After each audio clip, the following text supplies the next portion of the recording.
Bird. Yes, my little alarm just went off. Awesome. See, we're learning, we're learning, we're learning.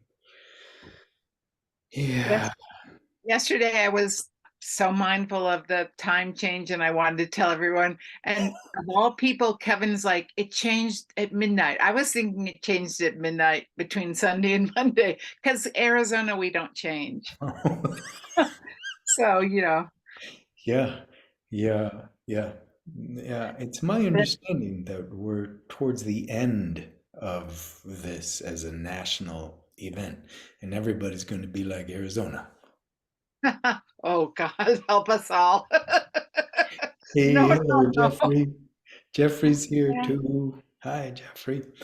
And Peter Marion's there, but Hey Merriman everyone. is here. good morning, Jeff.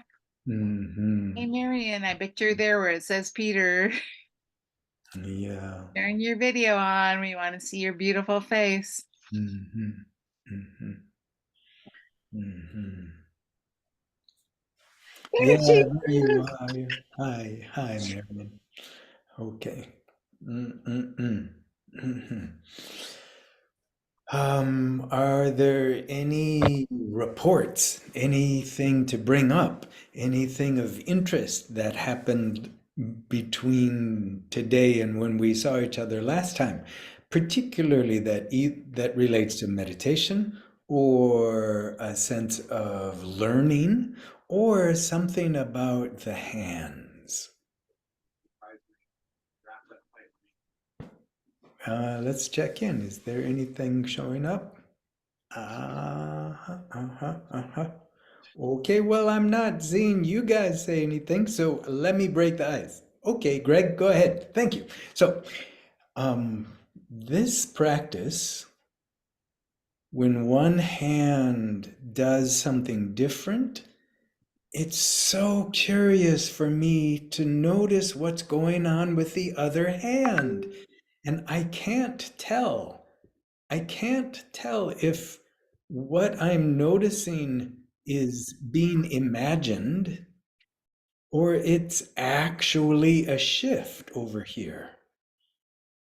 Hey, hello, Harlow. Harlow.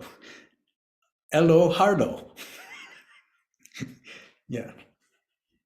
Hello Yeah, everyone. yeah, good to have you back. Good to have you back. So Arlo, I was just asking if we had any insights, any experiments, any sense of progress, or any exploration around meditation or around sensing what happens between the hands. Anything show up for you or anybody else? I did mention it to couple of other people and they said that they feel it all the time. And Mm. I'm still working on it. So it was kind of interesting. They went, "Oh yeah, I feel So Arlo, does that mean when you do this, you feel nothing, or it just happens now and again, or what? it happens now and again and I have to really be clearing my mind and doing exactly what the exercise was. Mm, mm, mm, mm. Okay. But it wasn't like I was able to levitate something. Well, I don't know how to do that either. Um, although there can be a sense of suspension, not only, I mean, suspended in space in some meditations. But we'll see if we get there today. I see Jules' hand is up. Hi, Jules, talk to us. Hi, I really liked this practice, and the reason I liked it, I noticed this weekend I was at many different hockey arenas and ferries traveling off island, and at the Boston Opera House watching a show. And typically, in those situations where there are a lot of people in a space that is not outside, I have trouble. Sort of, I lose myself, and the breath practice for some reason in those situations, I have trouble accessing it, remembering. this was really great to recenter. Mm. It really, it was different than the breath. For some reason, it was very more powerful for me. And I was able to keep recentering, even though all of the energy was, everywhere. I could still just keep it right here, which was great. It's going to be a great tool for me. And then I taught it to my kids, Oh, what because did they say? they loved it too. Yeah. Did you try doing something with one hand and noticing what's happening in the other hand? I didn't do that. I was just doing what we Yeah, did in great. meditation. with Okay, so just that try couple. this, just for now. Both hands are up, but one hand closes into a fist. Does the other hand feel that?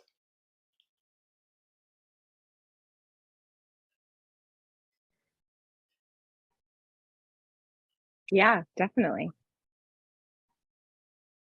This Definitely feels is, that. this is such a curious thing.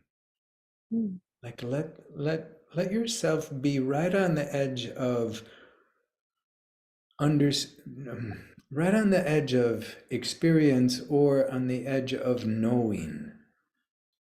They're actually two different things. Knowing has got this quality of I know what's going on. And there's a sense of sort of completion in knowing something. And then there's being.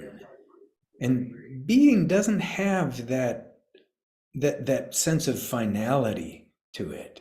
Being is way more open-ended. Brittany, I'd like us to turn our attention to you because you work with your hands and people's bodies. Would you talk to us about what you notice with your hands? Yeah, the sensation between the two hands, I notice whenever I touch anyone. Hmm. And my first PT mentor said that she imbued the direct quote, imbues love into her fingers every time she touches someone, because we're healers, so that's a good idea. But it is really palpable. It's really tangible. It's almost like when you're dating someone new and you touch them and it's like, ooh, but that's always there on a lower level. Oh, what a cool way to put it. Oh my gosh. So along those lines, Brittany, I don't want to leave what you're saying yet, but I want to talk about being on the other side of somebody's hands that are trustworthy.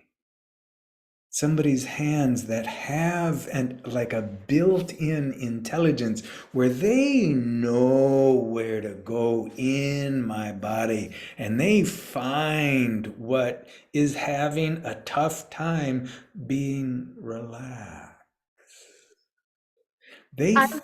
Go ahead. Oh, sorry, no, I didn't mean to interrupt. I was just gonna say that I find when I'm the patient, my nervous system will respond within the first 10 seconds of treatment. And I know whether or not I'm gonna like someone as a practitioner, regardless of their training and background. I know within the first 10 seconds as a patient, my nervous system is very decisive. It's like either no or yes. And I was gonna ask you, Greg, because I've given you a session before, how did it feel to be touched by me in a healing way? Yes. Okay, so Brittany's talking about a time when we were together in Costa Rica as she was a yoga teacher in training, and I was one of the instructors. Here's what I would like. Here's how I frame my experience with your touch. Imagine flowers touching the skin and then the flowers going deeper than the skin. And the body saying,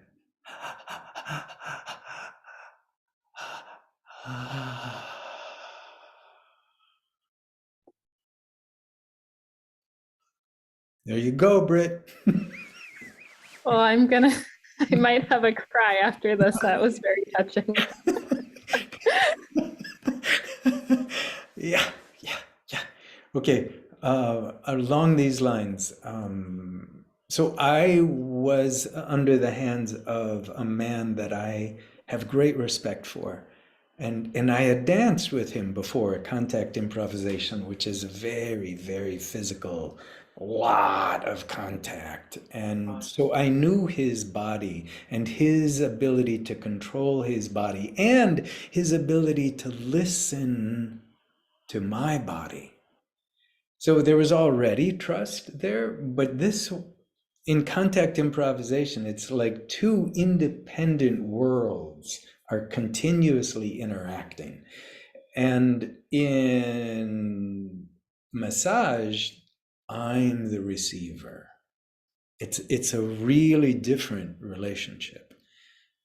But I find such, let's see if I can find the word.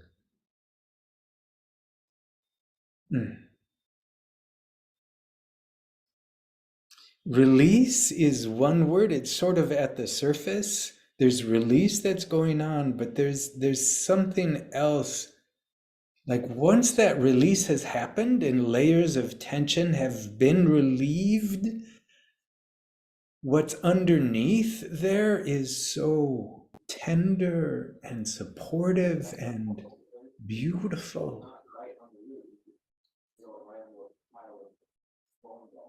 So I'm hoping that today we have our own version of the experience of being able to release what's on the surface and access something beneath the surface. And I want to start with just referring to a quote from this book.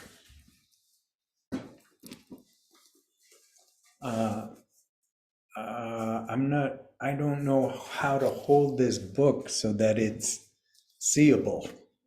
Oh, there, sort of. My Grandmother's Hands by Menachem. I'm sorry, it's hard to see. It has to do with the filter for the camera while I'm on Zoom. Beautiful, beautiful book. So here's the part that I wanted to read to you.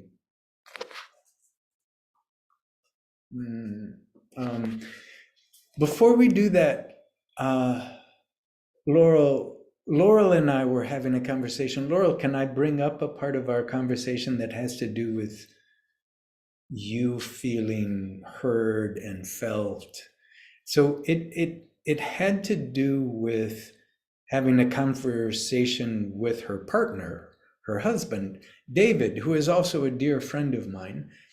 And the comment that I remember you saying, Laurel, please correct or confirm what I'm about to say, was that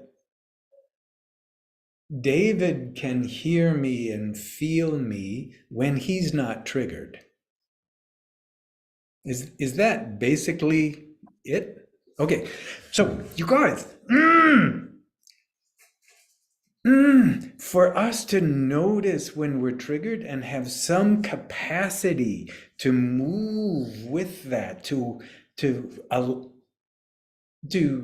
either avoid becoming triggered or to be triggered in a way that it doesn't interrupt your connection, your ability to receive someone else. That's a big, big deal. So here's what I want you to hear. So now we're talking about him, Menachem. I'm a therapist by profession. I've been trained by many wise elders and other professionals. I've earned a Master of Social Work degree. I know a variety of practices such as talk therapy, EMDR, and multiple forms of healing touch. So I'm trying to do this in just 4 breaths. So that was just one. You might try to listen and breathe with me. So here's a go on the inhale. If you paid me to, I could discuss your inner child, your internal archetypes, your ego and superego and id. Gottman's 7 principles for a happy relationship, or any of 100 other concepts therapists use. Yet, none of these has much to do with why clients come to me or how our work helps them heal. Inhale. Although they don't always realize it, people visit my office to be with my settled, regulated nervous system. At first, clients come in with dysregulated nervous systems. Over time, their repeated contact with my nervous system helps their nervous system settle. This does not happen through a process of mirroring. Inhale. Or cognitive training or verbal communication. What takes place is energetic, chemical, biological, a syncing of vibrations and energies. My nervous system does not model the way. Over time, it helps other nervous systems access the same infinite source that mine does. My settled nervous system isn't an accident of birth. It's partly the result of my training, my education, my experience, and my long-standing and mindful self-care. But I didn't wrestle or mold or manage an unsettled nervous system into a settled one over time. Inhale. I learned to access a settledness that is always and already present. I usually call it the infinite source, but it doesn't require a name or an explanation or a belief. This settling of nervous systems and this connection to a larger source is vital for healing. Inhale. Yeah. Okay. Now, I'm not sure if you got any of those words. And probably your nervous system may not feel very settled after all of that. However, it is a kind of fun, at least for me, it's a fun way of, I don't know what that is. It's a fun way of communicating. And it's a whole different way of using words instead of like just staying intellectual about them. It's like, okay, which brings us to our practice. See, now this is called activation. Marielle, my sweetheart, would call it hot flash. Over here, we call it power surge. All right, so to remind you what we're doing here,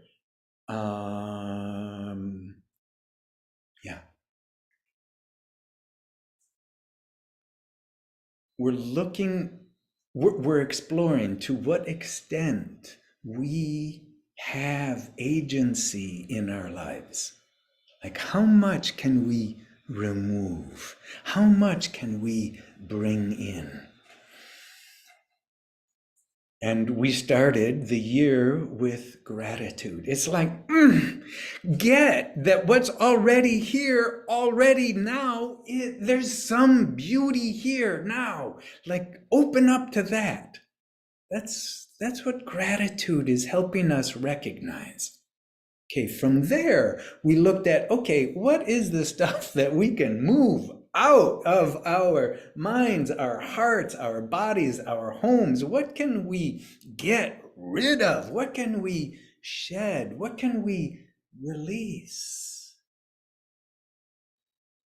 This third month is oriented towards, what do we want? What do we need? What are we requesting to be in our lives? So,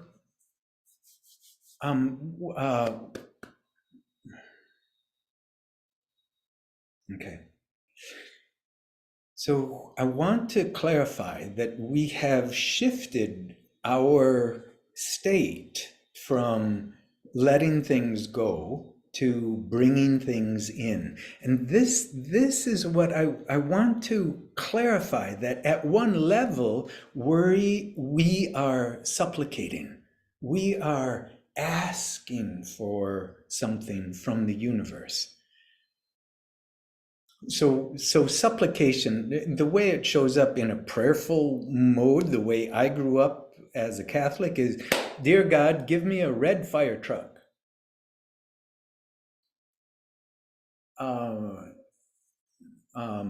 I don't do that anymore.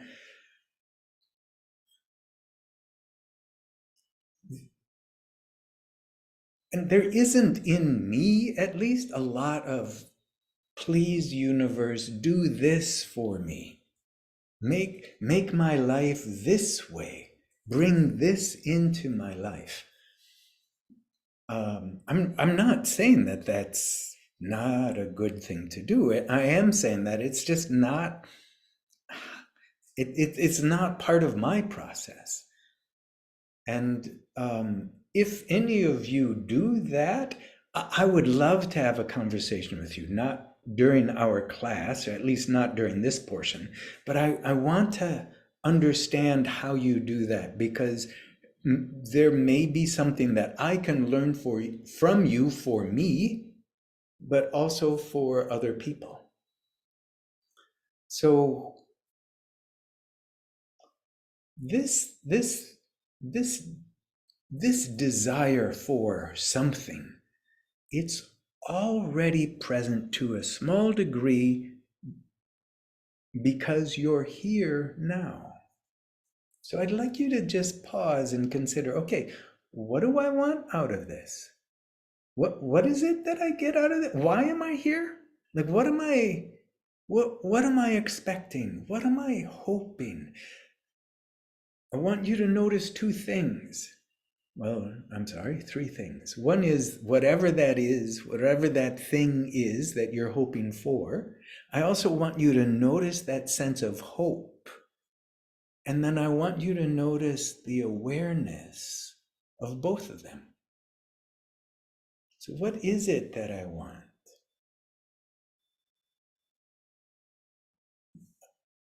So there's the object of wanting, and then there's wanting. And then there's the awareness of them both. It's already here. We're not making anything up.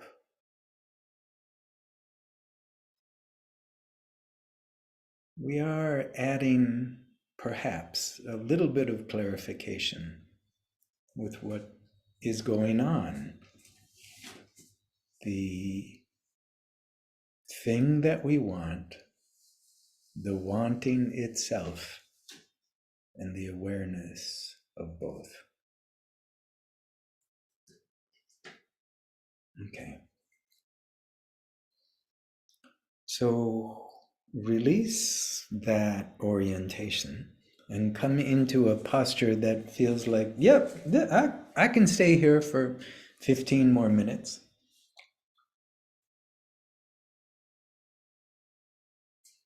What I'd like for us to experience is access to a dimension where there's nothing lacking.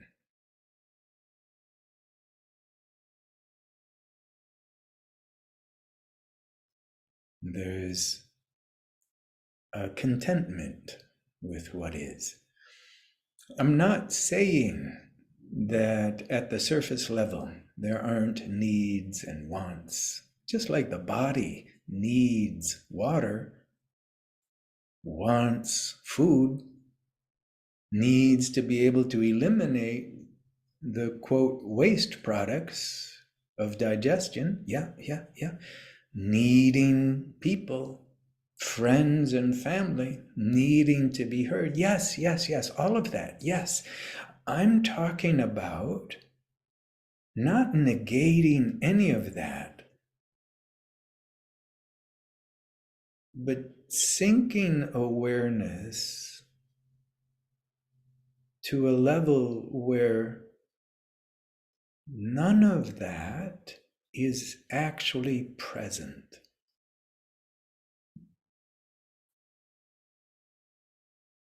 Okay, so here's how we do that. In this practice, it's an act of surrender. Now, I'm not talking about surrender because you have no other choice. I'm not talking about surrender because you're too weak or too exhausted to do anything, or to stand up for yourself, or to fight back, or to protect. I'm talking about surrender that is at full power. And you are in your full regalia. I'm talking about surrendering because you choose to surrender. And it's beautiful.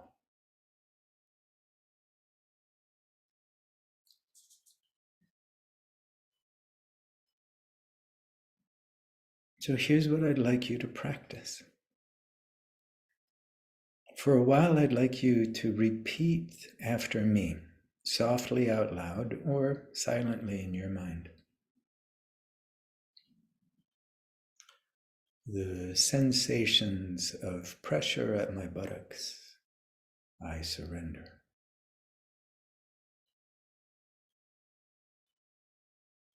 The sensation of relaxation in my lower torso, I surrender.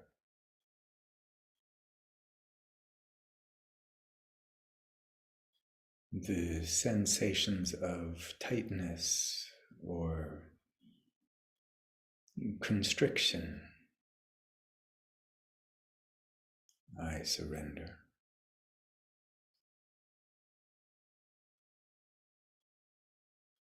The sensations of pain and discomfort, I surrender.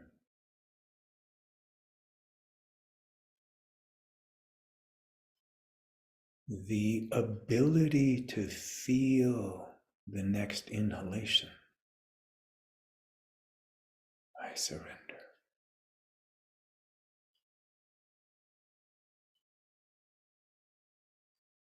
Mental processes leaping, pinging from here to there, I surrender.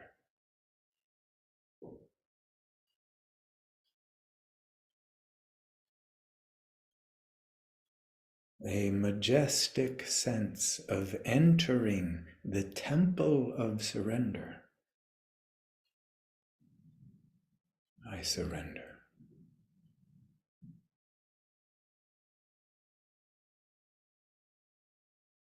Defensiveness that keeps me safe, I surrender.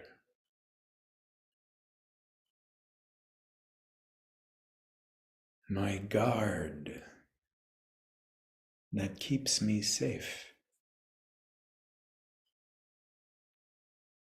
I surrender.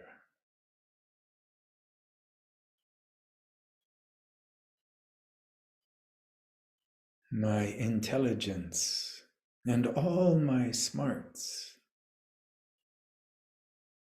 I surrender.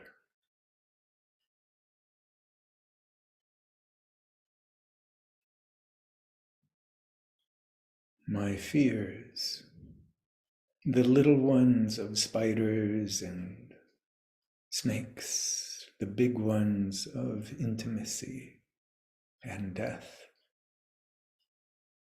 I surrender. I surrender. I surrender.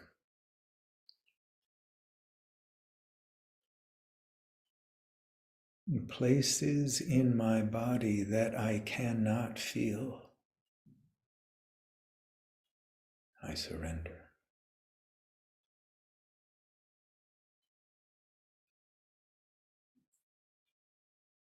my ego, and all its mechanisms to make it look good and appear strong and healthy, just the way I want it. I surrender.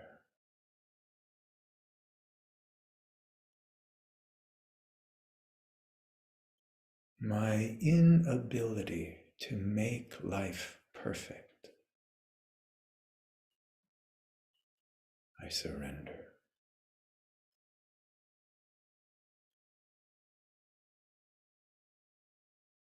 My tears of tenderness, of desperation, of exhaustion, of uncertainty, I surrender, I surrender, I surrender. In this temple of surrender, any sense of me, I surrender. Any sense that I am doing anything,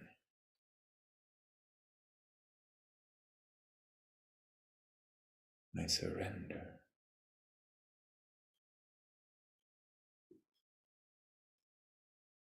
For the next 2 minutes, anything you become aware of, whether it's an image or a planning thought or a memory thought or a sensation or a sound or a smell, surrender, surrender, surrender.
If it's a verbal thought, surrender mid-sentence.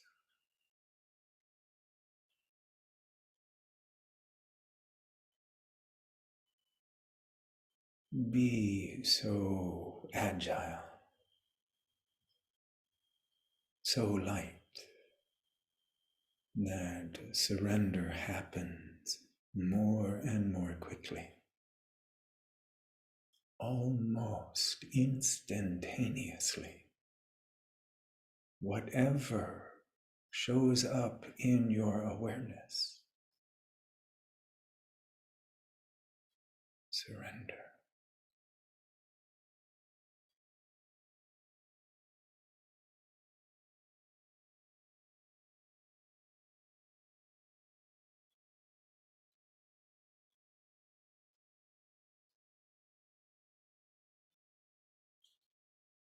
Whatever prestige or status you have, surrender. The need for prestige and status, surrender.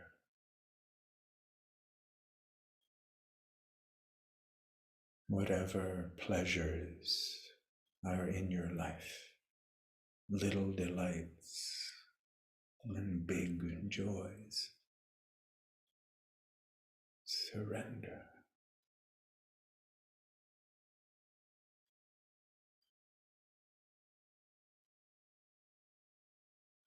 Let your spine extend down through the sits bones, like rooted in the earth.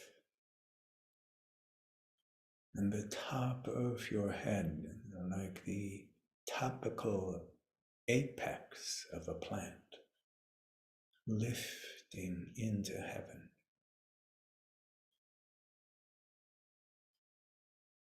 Then surrender the extension and be with what is.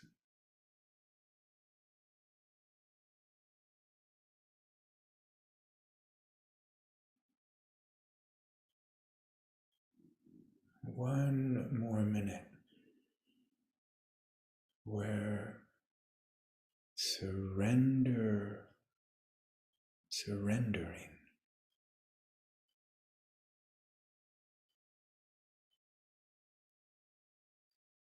continuously.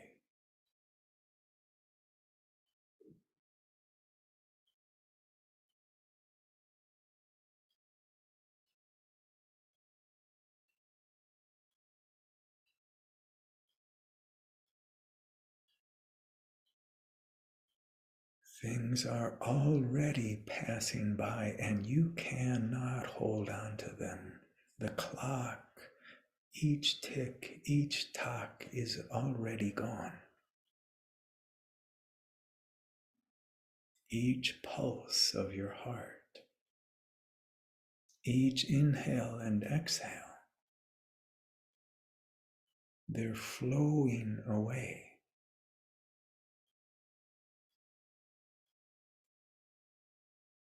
You can't hold on to any of them.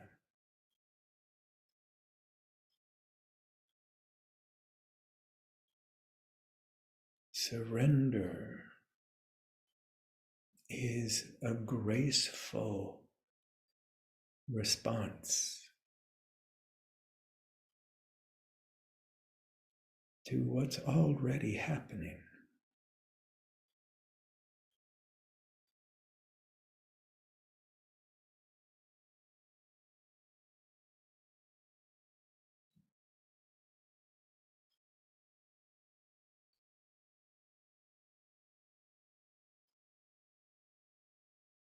This place for a moment.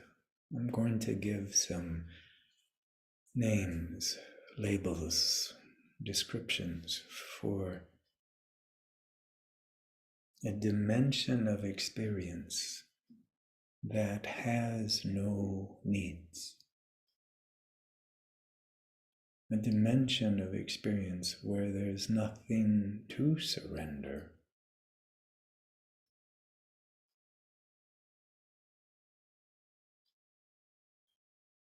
Imagine being in the desert,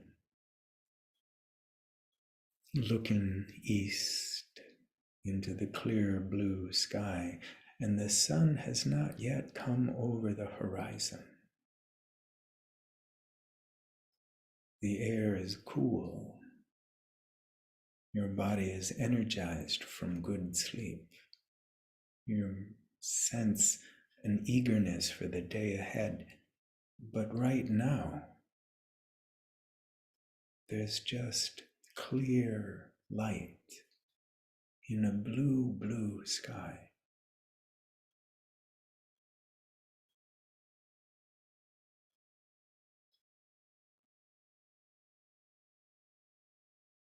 In your body, there's a sense of vastness. And there may be no boundary on the outside of this vastness.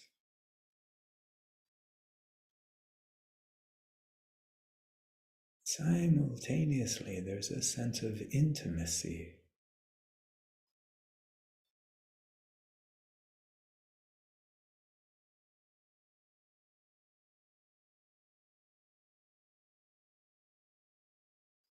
There's nothing in particular to see or hear or feel or taste or touch.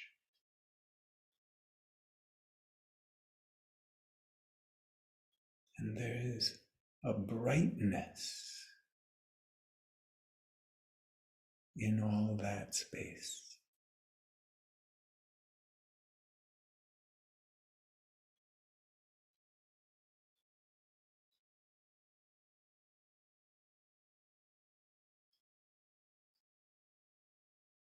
Remember your breathing. Tune in to the sensations of expansion and filling up, and the easygoing release.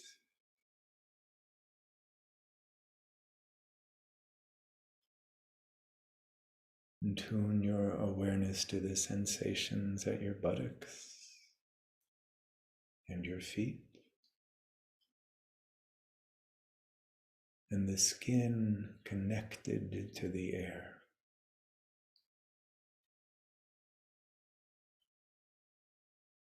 And gather some saliva and swallow.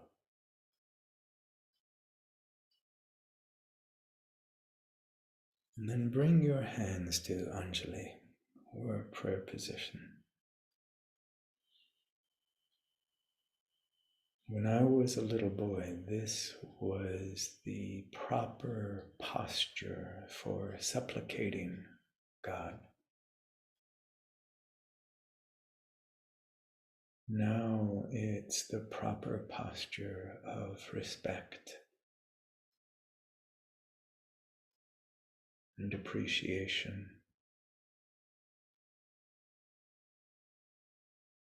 And awe and love.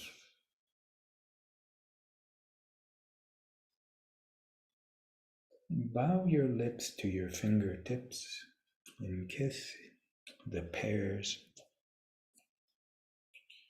Then open your hands, keeping the little fingers tips still touching. And with your next exhalation, blow those kisses out to the world.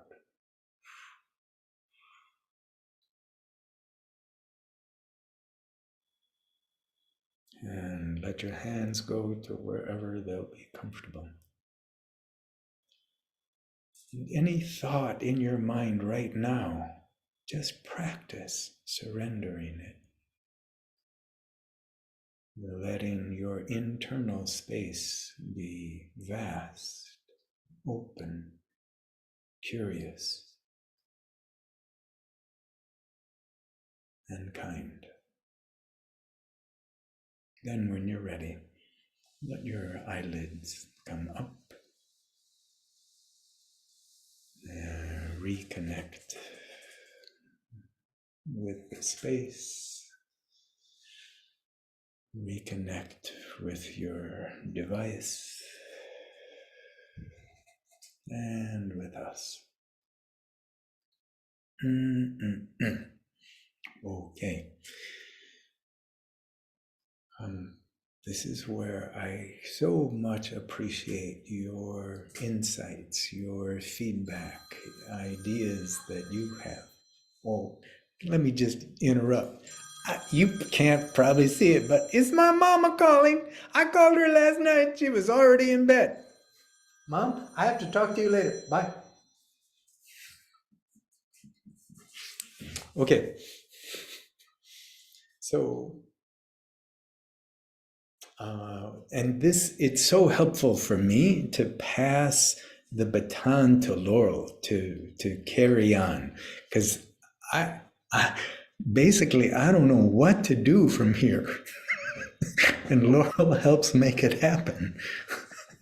Laurel, will you take over? Sure. Wow. I'll share a little bit. um, it was really interesting practice because I was in a room with a curtain and I could hear my family. So first I had to surrender to moving and picking up my stuff and figuring that out. And I went in and out with the word surrender. And sometimes it was so graceful and peaceful, and just the sound of that word made me just open up. And then my mind got engaged at some point, and I was like, what does surrender mean? Does that mean giving up? I don't know if I like surrender. And I had this little conversation in my head, and then I surrendered to that. And I thought about what Greg and I had talked about, and I came up with this thing this morning about grace is space. So I'm like, surrender is grace, and I just thought I'm not going to think about that word too much and turn my mind off. And so that was my experience. Brittany, you look nice and peaceful. I'm going to call on you. Thanks, Laurel. When you talk about, Greg, your perspective is so interesting to me because you have a background in Christianity, and Christian prayer, and I do as well. I grew up in a Christian household, and Christian prayer always felt, even as a kid, I was like, what am I doing asking this guy for stuff? This doesn't make sense to me. And only today am I drawing a conclusion for myself that supplication and surrender are the same thing. And what we're supplicating is not things, but supplicate, well, at least for me, what I'm supplicating is the wisdom and discernment to know that whatever I have and don't have doesn't change the spirit, the self. And so I could ask for things or I could not ask for things, and it doesn't matter. Wow, lovely. Okay. Brittany, can I ask you a question, a follow-up question? Yeah. So in the Christian mode, the Catholic mode that I grew up, there's a little boy on his knees with his hands like this, and he's praying somewhere else. He's praying to God in heaven. And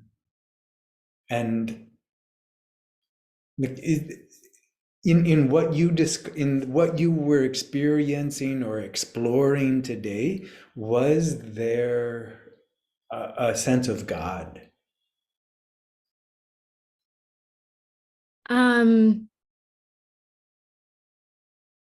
Yes, in the prompt you gave to surrender, the surrendering. Yeah. And I don't now call it God, Yeah. unless I'm talking to another Christian and I want them to get some Buddhist concepts and I just translate it into their language. But for myself, it feels like spirit is an appropriate word. But yeah, the surrender to surrendering feels like God. Thank you.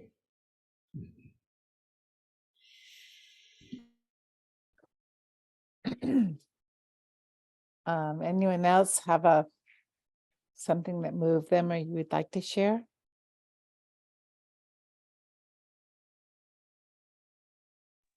I have to run in just a moment, but first, thank you, Greg. That was wonderful.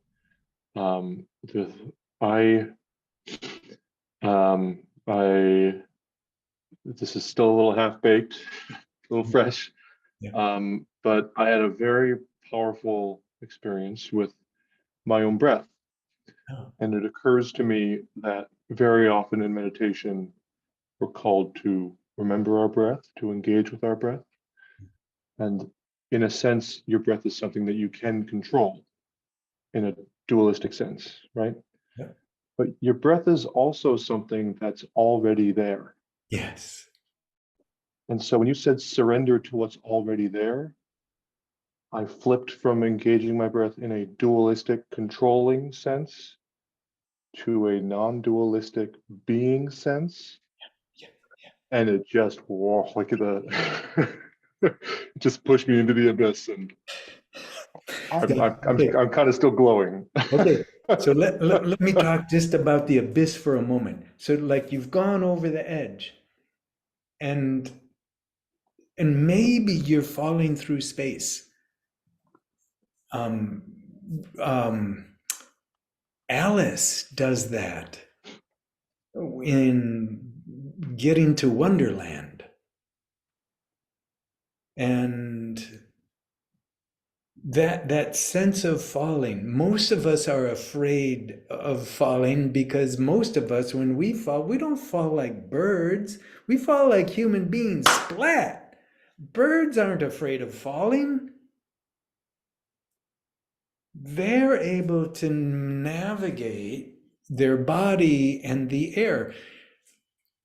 What if instead of falling, the images of, yes, there's movement, but there's not a fear of smacking? Because this process we're in, that there's truth in that. There's not some other place where we're going to land. This right now of being in the process of, what do we call it? We could call it flying. We could call it falling. We could also call it waking up. Like being at the edge of what we know and then stepping into the abyss of being, which is continuously in flux. To imagine that which might sound incredibly vulnerable could also be the least vulnerable possible way to be. Totally open, not attached to any thought of this is who I am.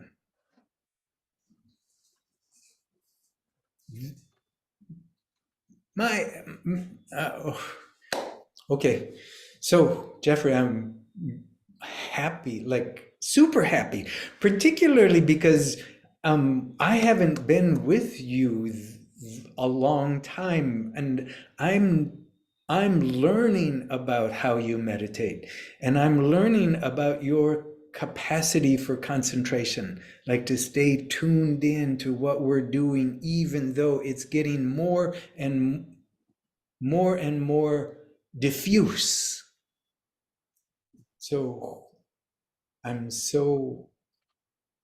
happy for you. I'm happy for us that you can do that with us. Thank you, Greg, and thank you, everyone. I'm afraid I am Yep. a little blissed out, but I'm also a little late. So Okay. Bye, Jeffrey. Good to thank be you, with everyone. Bye. Oh man, that's a big deal. Now I gotta go to a business meeting. Wow. May you change gears gracefully, Jeff. All right, back to you, Laurel. Right. Marion, you look nice and peaceful. And so I'm wondering what that experience was like for you. It was so peaceful, I didn't want to come out of it. Maybe because I don't think I got a very restful night of sleep. But this put me in, I was aware, but I wasn't sleeping. I was there. And I had a warm body next to me. And she hopped down off the couch after it was done, but I think she was meditating too. What's the name of this warm body? Pepper Pup. But she couldn't sustain it. So she got up and now she is across the room back in a state of meditation. Or maybe it's sleep, but she's very peaceful. She's not supplicating. She does that too, doesn't she? Oh, yes. Yeah. So thank you, Laurel, for asking. This is all so new to me. I don't often understand the language. I'm trying. I'm trying when I'm not into a state of totality with with everyone. So, Marion, in these sessions, you're welcome to ask any question at all, whether it's language or intention. So I want you to have a sense of freedom with your curiosity and your and the sense of lack of understanding. Thank you. So that brings to mind, I'd like to ask Brittany, what is the other term other than God that you would use in your meditation? So the term that I've come to through my philosophy studies, and I grew up as a Christian. I've studied Buddhism with Monk Greg and studied yoga philosophy for many years. And the term that feels the truest for me is spirit, capital S, spirit. And the reason why that term feels better to my experience than God is because in yoga philosophy, we recognize God or spirit, or there's all these various Sanskrit words for it too. We recognize that the aspect of God as from a non-dualistic perspective, in that God it permeates every single living thing. And so when I look at animals, I'm interacting with you, I'm in the forest walking around with among the trees, it feels like spirit is permeating everything. And that's why that word feels better to me than God. Thank you. Thank you. And I have one other comment, and that is at the very beginning when Greg, you started out talking about hands. What it brought to mind to me was, if anybody has ever played any Bach on the piano, the two-part inventions where one hand is moving in one direction and the other hand is seems to be totally disengaged, but there is obviously a magnificent blending.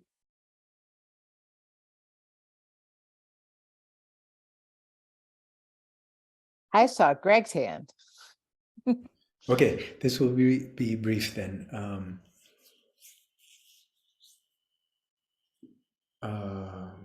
So that, Brittany, hearing you talk about spirit and hearing or reading Menachem's comment, the last sentence is, this settling of nervous systems and this connection to a larger source is vital to healing. So you and Menachem. Well, and what's really interesting while you were reading that, I was thinking about two things. The fact that our nervous systems are constantly regulating the nervous systems of other people and vice versa. And then how I regulate my nervous system so that I don't, if there's something going on in my life, which that happens, right? I can't just not say to my clients, oh, something's going on, life is happening, I'm not going to be a healing presence today. But how I'm able to regulate myself and these quick little ways so that I can let go and surrender what's happening in my life, move my ego out and just receive what my clients are bringing to whatever session, because that transference is a real thing. And in my younger healing days, I made mistakes and I sometimes brought my stuff to the session and that doesn't help them. Yeah. And also one last quick thing. When they do, so there's over 400 different styles of therapy.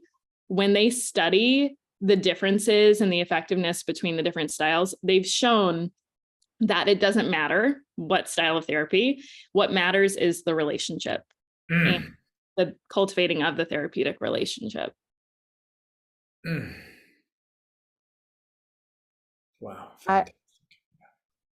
I was just noticing too what you said, Brittany, about the forest and everything, and the fact that Marion had a connection with Pepper. And I think animals, we probably all know or notice how animals, especially pets, can be so tuned into our emotions and our emotional body and what's going on. And in that way, where they're nearby and they're just breathing with us. Marion described that so beautifully about the warm body. And I think probably all of us have had that moment with an animal. Jules. I see you smiling, Jules. Oh, I'm really enjoying listening to everyone. I just wanted to say, Marion, I'm personally really enjoying having you in this group. I find that your comments are very wise. They hit me deeply. And what you just said about the piano and Bach, I really felt like what you were saying. And a few weeks ago with the to-do list and being in this space and then not wanting to go back to this space. Yeah, I'm really enjoying having you here. And I think that you have a lot of wisdom, whether or not you know that. I certainly feel like you do. And I'm enjoying your presence very much. I'll echo that. And I love your honesty and your just willingness to be who you are and share just your unique perspective. And it's wonderful. Thank you. Arlo. Hello, Arlo. You're quiet, Arlo. Always unsure which button to push on this thing. I'm still having more of a challenge of getting into what I call the zone with what Greg does than when I'm doing other things. And I think this is one of my things I'm trying to work on, is to be able to clear my mind and receive everything out without receiving all that in. I'm able to get into the zone much easier when I'm in the woods and I'm looking at nature, and I'm at a wonderful classical concert and listening to music, when I'm in an art museum and getting absorbed into the painting, but I'm still having a hard time doing it just within. And I'm getting closer, and that's what I enjoy about this the most. I will say, we were talking about God, spirit, and I've really come to the conclusion that I use almost all those words interchangeably. I do believe everything is all interconnected. Sometimes it's hard to disconnect myself from all of that. But I keep on coming back week to week because I'm learning something every time. It's wonderful. I love that when you said about the interconnectedness and the fact that you can interchange those words. I do that too. And Brittany talked about that. And I think that's important to help me understand how expansive it really all is. Arlo, can I ask you a question? Or a couple of questions? Arlo? Yes. So remember at the very end where I was talking about feeling inside the body and feeling the vastness and the intimacy? Did those words have any relevance for you? They do, but it's hard for me to tap into it. So, in other words, I'm conceptually able to intellectually think about it, but not to absorb it from within. Yeah. I mean, this is really goofy, but I've been watching the George Lucas series of Mandalorian, and an awful lot of what they do in the Star Wars things, there's sections of it where they talk about getting into the Force and becoming one with your feelings and with other ones. And it's really interesting. We talked about mythology at one point and how important that is, and that's really what religion is to me, is mythology. And I'm much better at this point getting the other ideas in than within me finding it. To answer your question, I think that's why I keep on coming back, because that's what I would like to have more of. May I add something to that may be a description of your situation? Let's say 99% of you is not into it, whatever we're doing, because there's other things going on.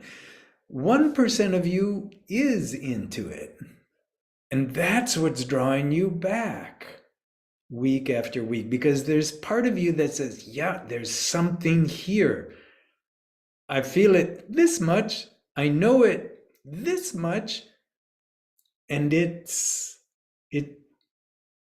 about as far as I can go in terms of trying to articulate a conversation that may be happening for you and may be happening non-verbally. Oh, it's happening, and I'd say it's more than 1%. It's more like 20 or 30%. Okay. And I've really learned over the years to absorb more of what's going on from the outside. And like I said, I have not reached the same, I don't even, satisfaction maybe is the word, of doing it from internally as I have externally. Because it's very important to get to that spot. And I'm happy with my progress. I haven't reached nirvana yet. Let's put it that way. And from what I understand, I'm never going to, so that's okay. Wow. Oh, Sweetheart. Thank you, Arlo. so You're welcome. honest. I love you. I love you're just so genuine, Arlo. Laurel, I wanted to say that I have the impression that, Jules, that you have more to say. Mhm. We were going to come back there. Okay. All right. Jules, do you?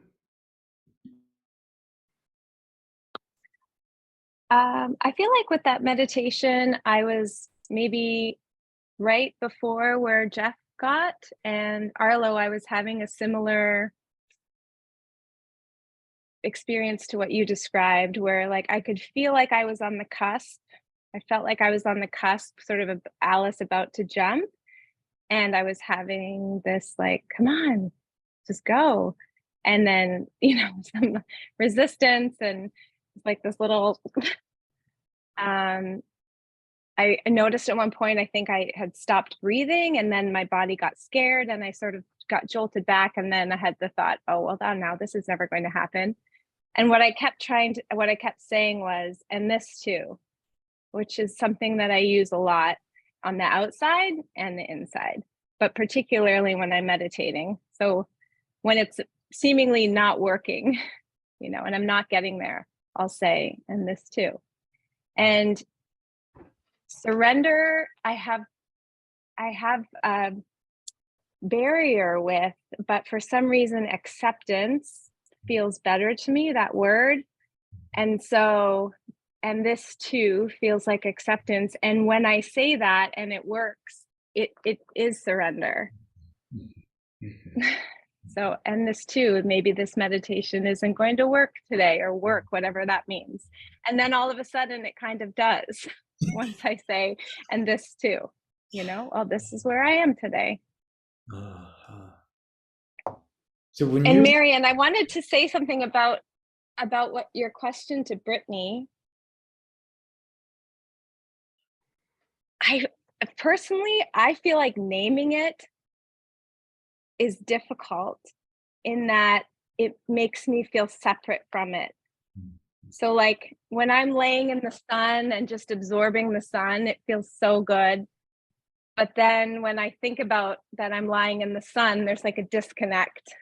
So sometimes I find, for me, it's just better not to name that the way I feel when I drop into that, or even that thing that's the reason I come to this. Greg, you were asking, like that happens between us that I can't name, that keeps me coming back. Thank you. Is, oh, so incredible, Jules. That I often think about that as soon as we put a word to it, it's like humans trying to name this thing that's bigger than humans. I don't know. It's very human to want to do it, to name it, but then I feel like we diminish the connectedness of it all. And then sometimes I feel like it should be a verb, like being, or connecting, with that spirit. Yeah, along those lines, what if spirit was a verb? I mean, this thing that we call spirit, what if there's not a thing there, but there is verbing happening? Yeah, energy. That I know and the natives, they say the great spirit. And a lot of times when Ian was little, we made up prayers and we'd put different words in, keep kind of changing it around a little bit.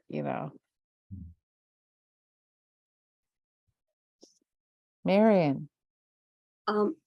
I'd like to go back to what Jules said much earlier when we were talking about hands and space, and your remark about being in a crowd with everything was going on and how you could create your own space. I think I'm going to try that. So it seemed to work for you, and I'm going to try it. Thank you.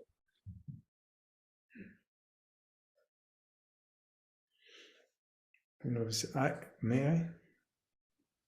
Greg. Something that Brittany said about imbue the hands with love.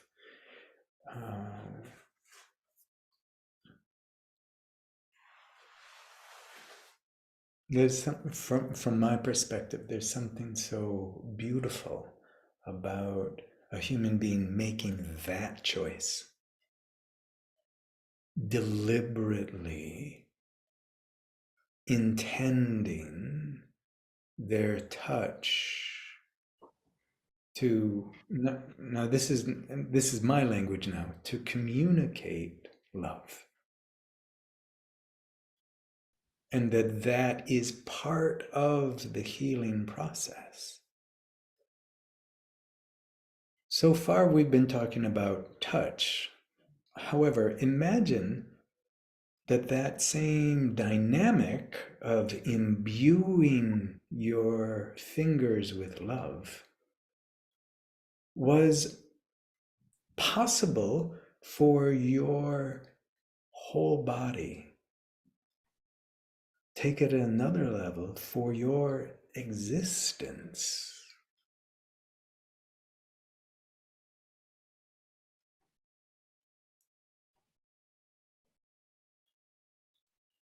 So I'm going to hold this hand up here to hold the story and the image that I just offered of imbuing your touch with love, imbuing your presence with love, imbuing your existence with love, and what a remarkable and beautiful choice for a human being to make. So that's over here. Over here, from my perspective, this is the choice of imbuing your touch with love. Like, the love is already there. Like, you wouldn't have hands if there were no love. You wouldn't be here if there were no love. The hands are all, like, the love is here. The hands are built of love.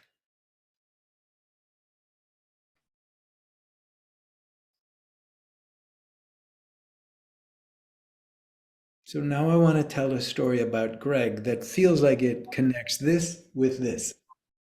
There was one day I was thinking that my experience of a particular event, a particular experience that has a time and a place, that experience was similar to the sun waking up to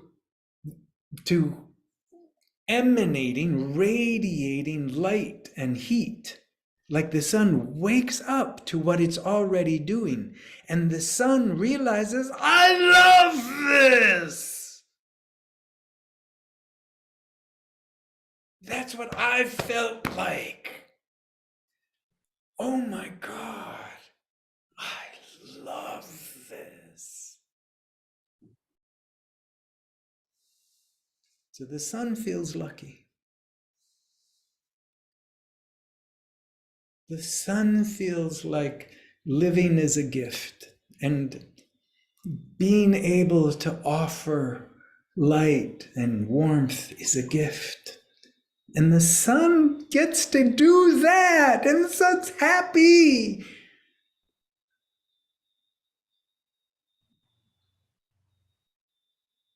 So from my perspective, that's a little bit of making a choice to imbue my fingers with love and recognizing, oh my God, they're made of love.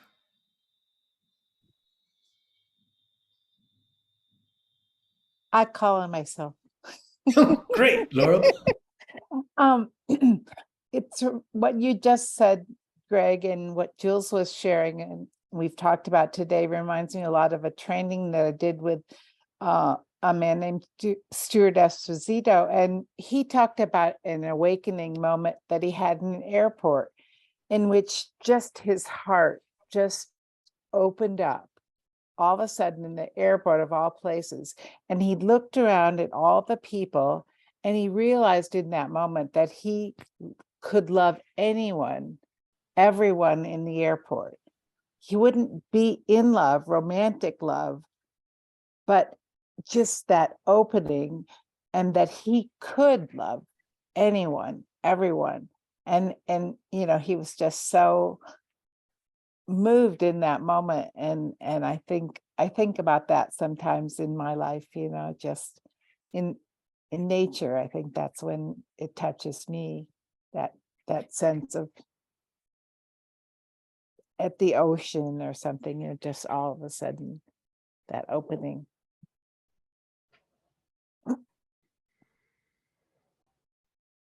Well, I have to go. It's been wonderful. Thank you very much. I'm looking forward to next week already. Send me the exercise, Laurel. Great. Bye, Arlo. Bye, Arlo. And you'll see it in the WhatsApp app, but Kevin had a little setback with the pain. He didn't have the stamina to come today. He's riding a bit more pain than he has been, but he assured us that he'll be here next week. So keep holding Kevin in the light. That's a big cut he had, boy. Thanks, Laurel. Yeah. So let's check in. Is there anything else that needs to be said today or asked?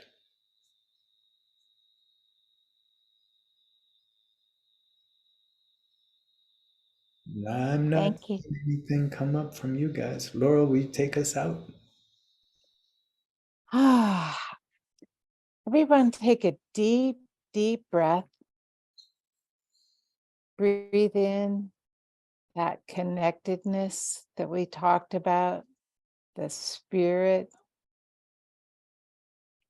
whatever nameless name.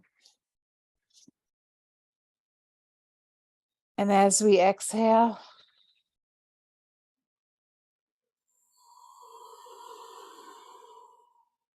just feel the connectedness with this group and all the love that's here, present at every moment, every day, every second, and how lucky we all are.